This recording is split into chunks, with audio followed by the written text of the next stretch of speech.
এবার আমরা শিখব হচ্ছে যে বাই এবং উইথ। বাই এবং উইথ দুইটার মিনিং একই রকম, দ্বারা দিয়া কর্তৃক, কিন্তু একটু ফারাক আছে। বাই হচ্ছে ব্যক্তিবাচকের সাথে বসে, আর উইথ হচ্ছে বস্তুবাচকের সাথে বসে। ব্যক্তিবাচক হলে বাই আর বস্তুবাচক হলে উইথ। যেরকম the snake was killed by the man. সাপটা হচ্ছে এই মানুষের দ্বারা মারা হয়েছে, মানে হত্যা করা হয়েছে, মানুষ সাপটাকে মেরে ফেলেছে, তাহলে এটা হচ্ছে ব্যক্তি। ম্যান ব্যক্তি, এই জন্য বাই।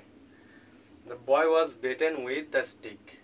এই যে স্টিক, স্টিক হচ্ছে লাঠি, হ্যাঁ, বা মানে কি বলে নড়ি। তো এই স্টিক হচ্ছে বস্তু, এই জন্য উইথ বসছে। বস্তু হলে উইথ আর ব্যক্তি হলে বাই। এটার ফারাক এইটুকুই, মানে মিনিং এর ক্ষেত্রে।